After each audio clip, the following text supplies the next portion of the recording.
Assalamualaikum warahmatullahi wabarakatuh. Waalaikumsalam warahmatullahi wabarakatuh. Yang saya hormati Ibu Ketua Yayasan TK Karya Kota Baru, yang saya hormati Kepala Taman Kanak-kanak Karya Kota Baru, yang saya hormati dan sayangi teman-teman sejawat saya semuanya. Terima kasih saya ucapkan atas waktunya sehingga dapat berkumpul di tempat ini dalam kegiatan diseminasi menyebarkan pemahaman dan penerapan pengalaman budaya positif. Ini merupakan pembentukan tugas dalam pendidikan guru penggerak modul 1.4. Bersama saya Nur Anissa, calon guru penggerak angkatan 9 TK Karya Kota Baru, Kota Banda Aceh. Sebelum kita mulai materi kita, mari sama-sama kita bacakan doa belajar. Bismillahirrahmanirrahim. Rabbi zidni ilman warzuqni fahman. Nah, ibu-ibu, biar semangat, ini mau tanya dulu, masih semangat? Semangat. Mana semangatmu? Ini semangatku. Mana malas-malasmu? Buang jauh-jauh. Wush. Alhamdulillah. Untuk semangat, ayo kita dulu coba kita lihat ini.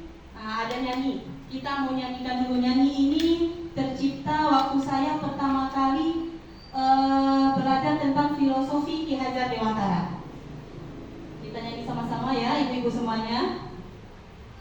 Siapakah Bapak Pendidikan kita? Seperti itu namanya ya. Judulnya Bapak Pendidikan. 1, 2, 3. Siapakah Bapak Pendidikan kita?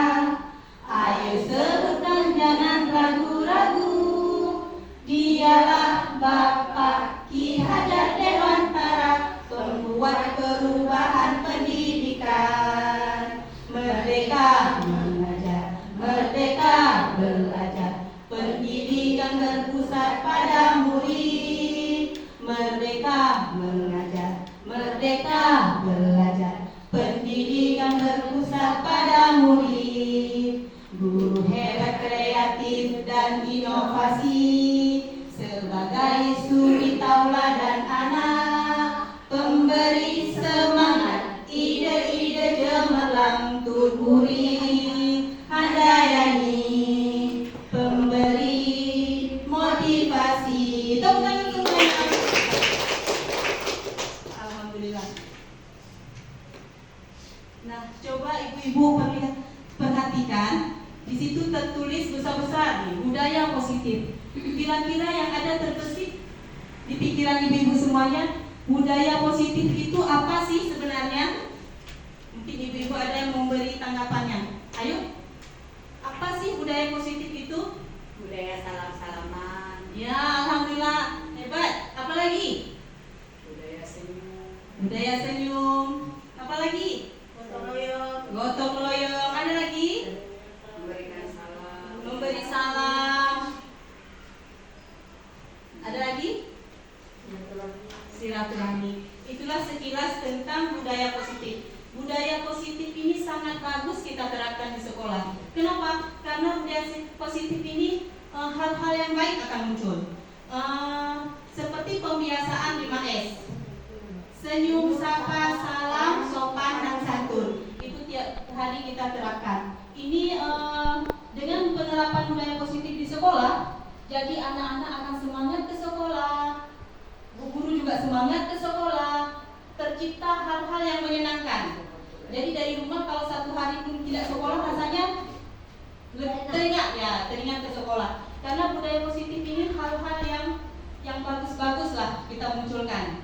Yang negatif-negatif itu kita hilangkan. Jadi selalu berpikiran yang positif. Nah, selanjutnya, di sini di budaya positif ini ada 8 hal yang penting, konsep penting inti dari budaya positif. Yang pertama, pembelajaran dengan paradigma baru. Yang kedua, disiplin positif. Yang ketiga, nilai-nilai kebajikan. Keempat, kebutuhan dasar manusia. Kelima, motivasi perilaku manusia. Keenam, posisi kontrol guru. Ketujuh, keyakinan kelas. Dan ke-8, segitiga restitusi. Di sini akan saya bahas satu persatu bersama-sama ya Ibu. Nah, coba lihat di sini ada pembelajaran dengan paradigma baru. Di sini muncul, mungkin Ibu pernah mendengar kalimat Paradigma. pendidikan berpusat pada guru dan pendidikan berpusat pada anak. Ayo, siapa nih yang mau memberi tanggapannya? Bagaimana sih pendidikan yang berpusat pada guru dan pendidikan yang berpusat pada anak? Ayo, ayo diberi tanggapannya.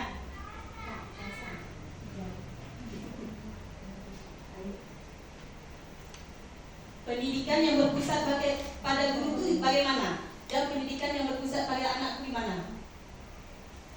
Saya rasa setiap hari kita sudah tahu di sekolah itu bagaimana. Sekarang kita kan berpusat pada anak nih. Kalau dulu kita berpusat pada guru. Nah, itu pemahamannya seperti apa yang udah Ibu pahami? Yang udah Ibu pahami.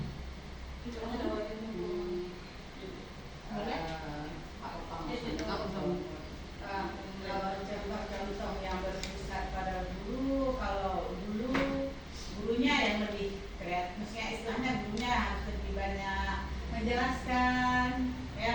Tapi kalau sekarang kan kurikulum sekarang diminta siswanya yang lebih kreatif, tapi gurunya juga harus lebih kreatif.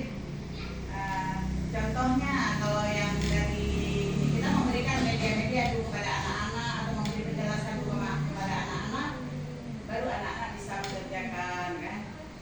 Kalau kayaknya kalau dulu itu terpaku catatan lah, ya, kalau ceramah, nah, metode-metodenya kan. Kalau sekarang kan metode-metodenya udah lain ya, udah berubah ya. Ditambah lagi dengan kurikulum merdeka. Kurikulum merdeka itu semua medianya bekerja. P5 itu beda-beda. Ini hari ini dia harus bisa menjelaskan tentang kebinekaan. Besok lain lagi.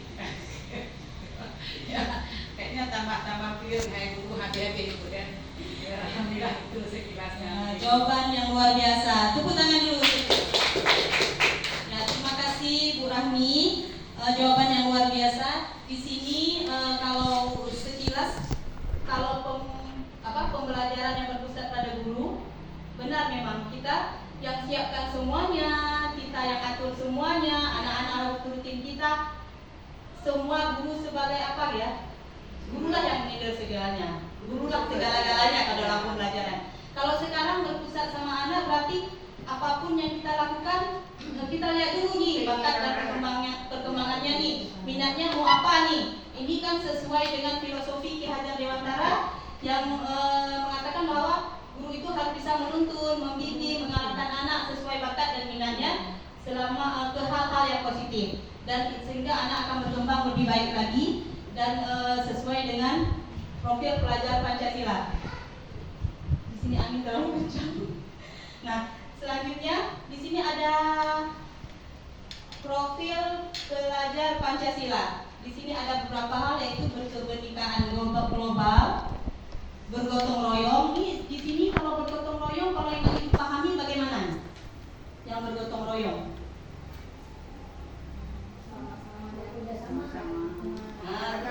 Sama-sama membersihkan lingkungan, saling kerjasama. Pintar Bu Salsa, hebat memang guru TK Karang Kota Baru semuanya. Apalagi Anak-anak tahu buang sampah pada tempatnya. iya, ya betul. Jadi bergotong royong ini bukan hanya yang berhubungan dengan kebersihan, bisa jadi berkolaborasi, bergotong royong dengan wali murid, berkolaborasi dengan sesama teman sejawat, berkolaborasi dengan wali murid, bekerja sama dengan warga sekolah, boleh masyarakat sekitar dalam kegiatan ini termasuk dalam gotong royong. Nah, selanjutnya kreatif, guru harus kreatif, aktif, dan semangat. Walaupun apapun masalah kita di rumah, kalau di sekolah harus semangat. Selanjutnya bernalar kritis, mandiri, dan beriman, bertakwa. Ini yang pertama sih sebenarnya, beriman, bertakwa kepada Tuhan Yang Maha Esa. Nah, selanjutnya ya. Nah, di sini budaya positif, disiplin positif. Bagaimana sih disiplin positif? Disiplin positif adalah pembiasaan yang bersifat positif yang bertujuan meningkatkan hal-hal baik yang sudah ada di sekolah. Hal-hal yang baik kita tingkatkan lebih baik lagi. Bagaimana dia, seperti apa ya hal-hal yang baik. Kita selama ini sudah memberi salam, apa lagi? Senyum.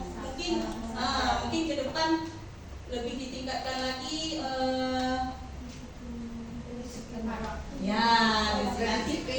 Kedisiplinan nanti bisa kita atur keyakinan kelasnya ya, di situ nanti semuanya.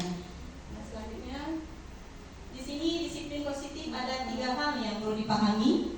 Cara penerapan disiplin yang mengajarkan anak bertanggung jawab dan menumbuhkan kesadaran diri bernilai-nilai kebajikan.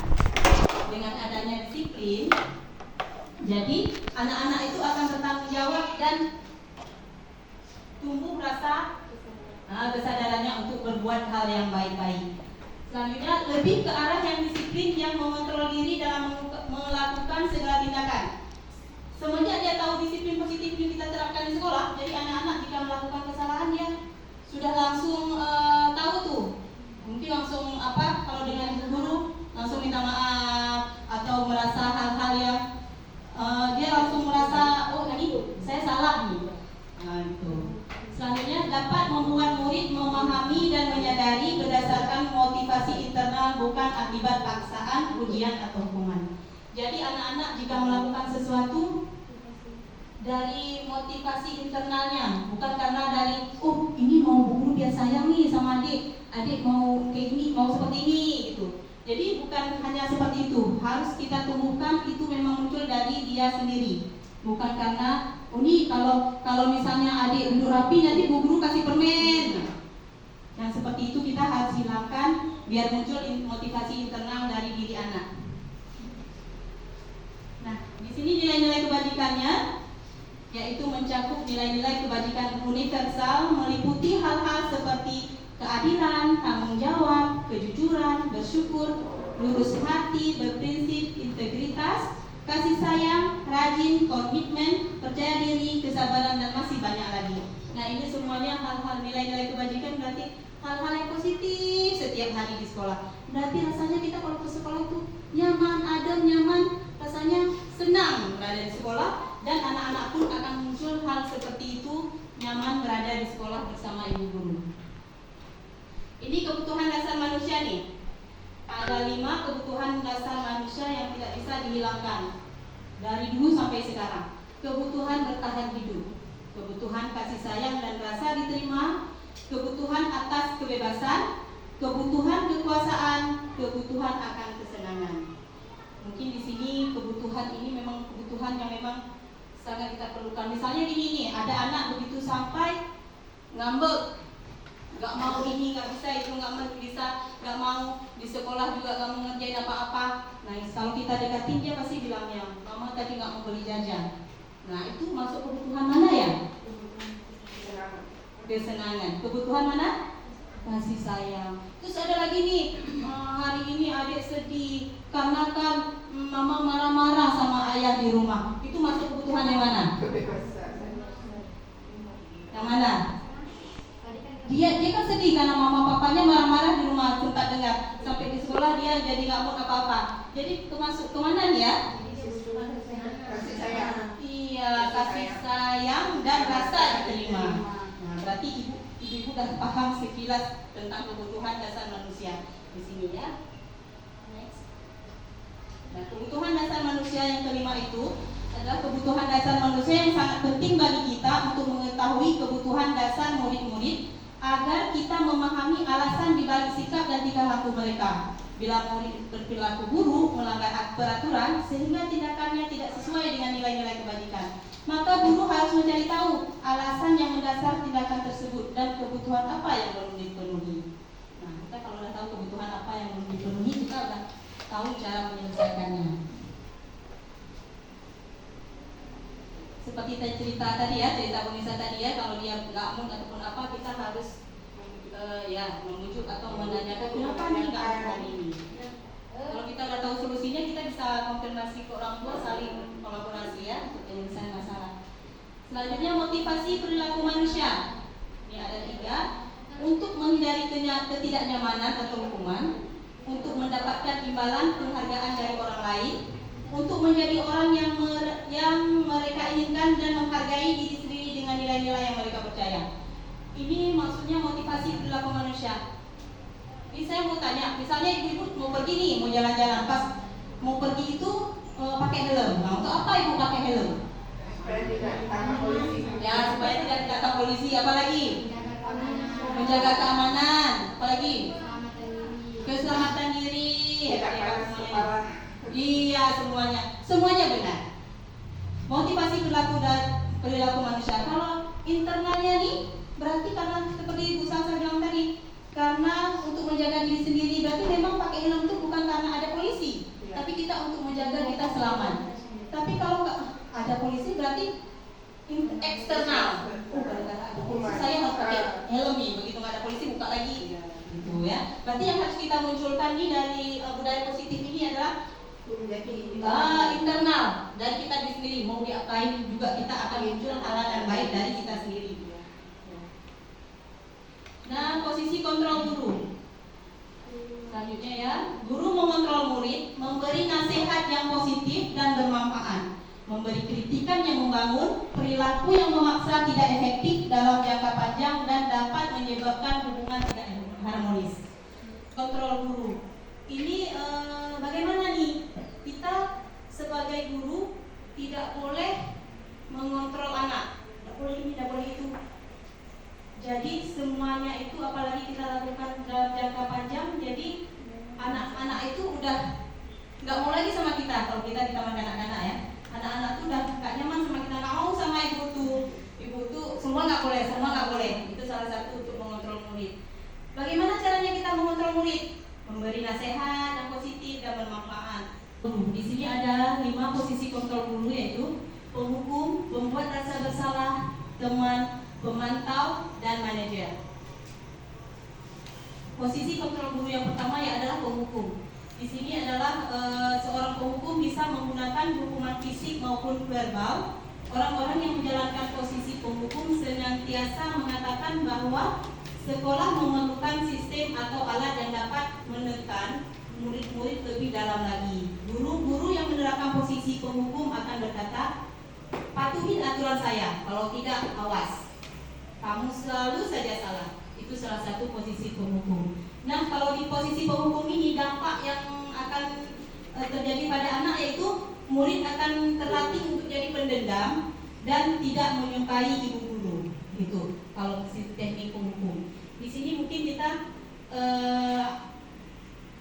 sehari-hari mungkin kalau dulu mungkin ada kita lakukan atau sekilas kita melakukan hal, kalau tidak selesai ini tugasnya nggak boleh main. Nah, itu sudah termasuk dengan penghukum ya. Kita paham. Selanjutnya, membuat rasa bersalah. Pada posisi ini biasanya guru akan bersuara lebih lembut. Pembuat rasa bersalah akan menggunakan keheningan yang membuat orang lain merasa tidak nyaman, bersalah atau rendah diri. Kata-kata yang keluar biasanya nih, ibu sangat kecewa sekali dengan kamu. Biasanya kamu pintar, misalnya seperti itu ya. Berapa kali Bapak harus memberitahukan kamu ya, terus saja diulang-ulang kesalahannya. Nah, ini kalau membuat rasa bersalah, dampak yang muncul pada anak yaitu murid merasa gagal, tidak berharga, tidak sanggup membahagiakan orang lain. Bahaya ya, ternyata ya kan, bahaya. Dia murid merasa gagal berarti gimana ya? Jadi motivasi belajarnya akan berkurang, tidak semangat. Jadi kan tidak akan menemukan hal-hal yang positif di dalam dirinya. Selanjutnya sebagai posisi sebagai teman. Ini mungkin saya sendiri ada terapkan ini dengan anak-anak. Cuma bagus nggak ya? Coba pahami dulu. Guru pada posisi ini tidak akan menyakiti murid, namun akan tetap berupaya mengontrol murid melalui persuasi. Posisi teman yang pada guru bisa negatif ataupun positif. Positif di sini berupa hubungan baik yang terjalin antara guru dan murid. Guru di posisi teman menggunakan hubungan baik dan humor untuk mempengaruhi seseorang. Misalnya nih, ayo bantulah demi ibu. Ayo ingat tidak bantuan Bapak selama ini. Gitu. Jadi kita seakan-akan dekat sama anak-anak. Dampaknya murid tergantung pada orang lain, tidak mandiri, tidak berpikir untuk dirinya sendiri. Dia terus misalnya gurunya dekat sama anaknya nih, dia akan terus mengharap sama gurunya apa-apa. Jadi ataupun sama temannya. Jadi dia tidak mandiri. Kalau kita terapkan posisi kontrol guru. Selanjutnya posisi pemantau. Di sini posisi kontrol guru sebagai pemantau berarti mengawasi. Kita sebagai guru mengawasi, bertanggung jawab atas perilaku orang-orang yang kita awasi. Ini posisi pemantau berdasarkan pada peraturan-peraturan dan konsekuensi. Dengan menggunakan sanksi konsekuensi kita dapat memisahkan hubungan pribadi dengan murid. Sebagai seorang yang menjalankan posisi pemantau, pertanyaan yang sering muncul adalah peraturannya apa nih? Nah, kita sering mengulang-ulang hal seperti itu. Dampaknya nih, murid tidak sepenuhnya mandiri menginginkan hadiah. Berarti murid mengharapkan sesuatu nih selalu sama ibu. Kalau misalnya kita selalu peraturan apa nih? Kalau ikutin aturan ibu dapat bintang, ikutin aturan ibu dapat hadiah, gitu kan? Sekarang kita munculkan dari anak intern sendiri. Kalau mengharap hadiah ataupun apa, anak-anak tidak, motivasinya menjadi berkurang untuk belajar karena mengharap hadiah. Nah, selanjutnya posisi manajer. Di manajer, murid diajak untuk menganalisis kebutuhan dirinya maupun kebutuhan orang lain. Di sini penekanan bukan pada kemampuan membuat konsekuensi, namun dalam berkolaborasi dengan murid, bagaimana memperbaiki kesalahan yang ada. Seorang manajer akan berkata, apa yang kita yakini nih? Kita kan dapat kesempatan kelas. Kenapa masih adik tidak mau ikutin aturan kesepakatan kita? Apakah kamu meyakininya? Nah, banyak pertanyaan-pertanyaannya. Nah, dampaknya nih, murid akan mandiri, percaya diri, dan dapat memecahkan masalahnya sendiri. Ternyata di antara 5 posisi kontrol itu, menurut ibu-ibu semuanya, posisi yang manakah yang paling bagus? Posisi mana? Manajer. Ya. Terima kasih Bu Epa, ibu-ibu. Posisi yang terbaik adalah posisi manajer karena anak-anak akan mandiri, percaya diri, dan dapat memecahkan masalah. Selanjutnya jawablah pertanyaan berikut nih. Coba lihat pertanyaan berikut ini masuk ke dalam posisi kontrol yang mana nih? Selalu aja pasti selalu aja terakhir selesai tugasnya. Kamu pulang paling terakhir hari ini ya. Ini masuk kontrol yang mana? Masuk posisi kontrol yang mana? Kalau kamu selalu seperti ini, kamu pulang paling telat ya. Gak ingat ke belakang. Apa sebagai penghukum, sebagai teman? Sebagai apa? Sebagai apa? Ini penghukum. Kamu selalu pulang siapnya terlambat. Kalau emang terlambat terus, kamu paling terakhir ya keluarnya. Masuk mana? Iya, tepuk tangan ke semuanya. Hebat semuanya ya. Termasuk ke dalam penghukum. Nah, selanjutnya ini ya, keyakinan sekolah atau kelas. Di sini guru berperan dalam mewujudkan terbentuknya keyakinan sekolah atau kelas dengan adanya kesepakatan antara guru dan murid. Nah, keyakinan sekolah atau kelas berupa pernyataan universal yang mudah diingat, dipahami, dan harus diterapkan dalam lingkungan sekolah. Keyakinan sekolah atau kelas, ada perbedaannya enggak? Peraturan sama keyakinan. Ada tanggapannya, Ibu? Bagaimana yang dimaksud dengan peraturan? Bagaimana yang dimaksud dengan keyakinan?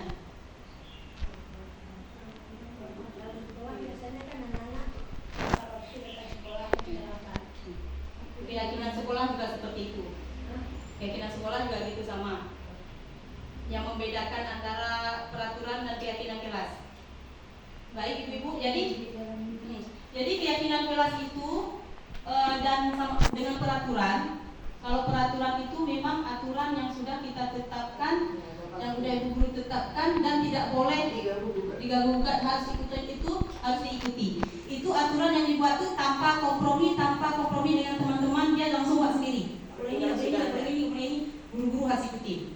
Nah, kalau sekilas seperti itu. Kalau keyakinan kelas, ayo ibu-ibu kita ngumpul. Kita nih mau keyakinan kelas, keyakinan sekolah kelas. Kalau kelas di kelas ya, keyakinan sekolah, biar sekolah kita lebih berkembang lagi. Aduh, ada idenya apa enggak nih? Apa nih salah satu? Ada tepat waktu, apa lagi? Pulang pada waktunya. Pulang pada waktunya, apa lagi? Mengerjakan tugas. Ya, biar bertanggung jawab mengerjakan tugas, itu salah satunya. Kalau misalnya peraturan, kita atur, udah diatur. Kalau keyakinan ini, setelah diberikan ide-ide dari teman-teman nih, ini saya mau datang tepat waktu, tulis. Membuang sampah pada tempatnya, tulis. Apa lagi? Menyelesaikan tugas sampai tuntas, tulis. Tapi setelah ditulis, kita positifkan. Kita positifkan, itulah keyakinan sekolah. Kita positifkan, jadi setiap hari anak lihat hal-hal positif yang baik-baik, setiap hari muncul hal yang baik-baik. Nah, misalnya kayak membuang sampah pada tempatnya, kita positifkan. Biasakan menjaga kebersihan. Datang tepat waktu, kita ganti dengan tertib. Tertib itu sudah mencakup semua. Nah, banyak hal-hal lain. Ibu-ibu udah pahami. Nah, saya kira seperti itu ya, beda antara peraturan dan keyakinan kelas. Selanjutnya ini segitiga restitusi. Ini sudah masuk modul yang terakhir ya. Segitiga restitusi ini digunakan untuk menyelesaikan permasalahan yang terjadi, baik dengan guru, baik dengan anak, dengan warga masyarakat. Menggunakan ini. Nih, setiap ada permasalahan kita tanyakan dulu nih keyakinannya. Lalu pertama kita stabilkan dulu identitasnya. Habis itu kita validasi tindakan yang salah. Selanjutnya menanyakan keyakinan. Nih, ini pertanyaan-pertanyaan. Kalau misalnya validasi tindakan yang salah, pertanyaan yang akan muncul, kamu tentu punya alasan. Mengapa kamu melakukan itu ya? Mengapa kamu datang terlambat? Kamu pasti punya alasan. Pasti kan kita punya alasan. Adakah cara yang lebih efektif untuk mendapatkan apa yang kamu butuhkan? Selanjutnya untuk menanyakan keyakinan kelas apa yang telah kita sepakati. Jadi kalau kita sudah menyusun keyakinan kelas ya, atau keyakinan sekolah, kamu ingin menjadi orang yang seperti apa? Nah, dari situ nanti kita gali jawaban dari anak dan muncullah hal yang positif, dan anak selanjutnya akan mudah dapat menyelesaikan permasalahannya. Ya, segitiga restitusi dalam penyelesaian masalah. Guru yang berperan sebagai manajer menggunakan segitiga restitusi dalam penyelesaian masalah melalui 3 tahapan: menstabilkan identitas, validasi tindakan yang salah, dan menanyakan keyakinan. Tujuannya adanya segitiga restitusi ini dalam menyelesaikan masalah menghasilkan murid yang mandiri dan bertanggung jawab. Jadi anak setiap ada masalah ataupun ada hal-hal yang sesuatu yang harus diselesaikan, dia akan mandiri dan bertanggung jawab. Jika berbuat salah, dia akan tahu dan minta maaf. Terima kasih Ibu-ibu atas bersabar mendengar materi hari ini. Dan saya ucapkan wabillahi taufiq wa hidayah. Assalamualaikum warahmatullahi wabarakatuh.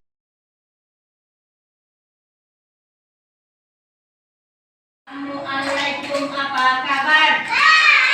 Assalamualaikum, apa kabar? Assalamualaikum, kehaba. Alhamdulillah, senang hari ini. Alhamdulillah, tepuk 1 kali, tepuk 2 kali, 1, 2, dulu rapi. Pintar. Hari ini kita mau buat kesepakatan kelas. Semangat? Semangat? Kita mau buat kesepakatan kelas. Untuk apa ya kita buat kesepakatan kelas? Ya, biar kita patuh, apa lagi? Iya, biar duduk rapi, pintar semuanya. Iya, pintar semuanya hebat. Iya, dengar dulu. Iya, sekarang kita mau buat kesepakatan kelas. Nah, anak guru boleh kasih tahu kesepakatan apa aja kita waktu belajar, biar nanti teman-teman kita semuanya tidak mengganggu teman-teman yang lain saat belajar, ya kan? Terus kita jadi anak yang mandiri, bertanggung jawab, ya kan, dan berani. Nah, nanti dari kesepakatan ini kita buat keyakinan kelas. Kenapa ya? Kok beda ya? Beda nggak kesepakatan kelas sama keyakinan? Iya, karena kalau keyakinan kelas ini adalah hal-hal yang positif, yang baik-baik kita tulis. Nanti membuat kita menjadi mandiri, berani, apa lagi? Bertanggung jawab. Ayo, Bu Nisa mau tulis nih, kasih tahu ya keyakinan kelas kita apa aja. Ayo, yang pertama apa? Duduk rapi. Oh iya, duduk rapi, Kai. Terima kasih, Kai. Duduk rapi. Apa lagi? Pastikan kawan. Ya, apa lagi? Dengar guru. Pintar. Udah, tadi apa lagi? Iya, duduk rapi. Pastikan kawan yang di sampingnya nyaman. Dengarkan ibu guru. Oh, jangan ganggu kawan, pintar. Apa? Pati, jangan ganggu kawan. Apa lagi? Tidak boleh ejek kawan, pintar. Apa lagi?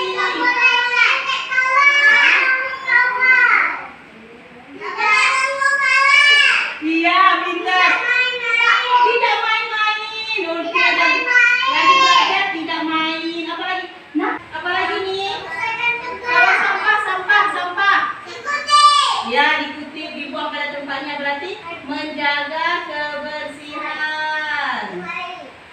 Ya, pintar, menjaga kebersihannya bersama-sama. Iya, kamu udah pintar. Apa lagi? Udah semuanya?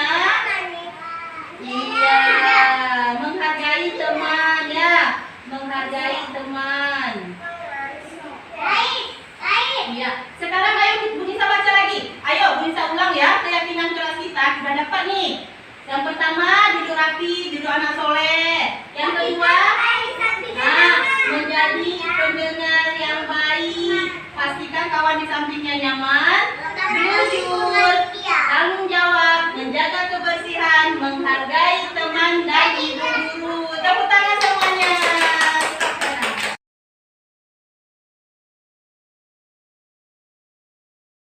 Assalamualaikum warahmatullahi wabarakatuh.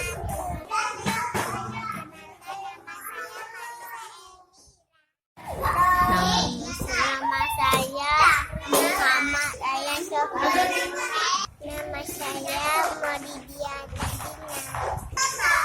Nama saya Raja.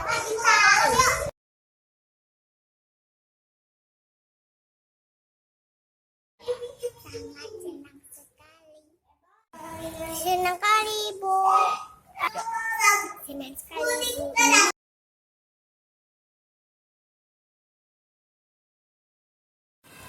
Sangat penting. Sangat penting. Ya. Sangat penting. Ya. Sangat penting.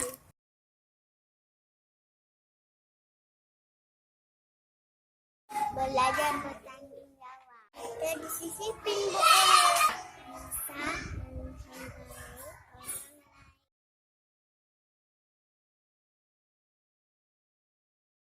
Assalamualaikum warahmatullahi wabarakatuh. Perkenalkan, nama saya Cut Rosefa, guru TK karyawan Kota Baru, teman sejawat Bu Nisa. Setelah saya mendengar penjelasan tentang budaya positif, saya jadi paham bahwa budaya positif itu sangat penting diterapkan di sekolah. Dan Bu Nisa sudah melakukan desimilasi pemahaman tentang budaya positif. Banyak hal positif yang telah beliau lakukan, baik dalam berbagi ilmu maupun untuk kemajuan perkembangan sekolah. Terus semangat Bu Nisa, jadilah yang terbaik.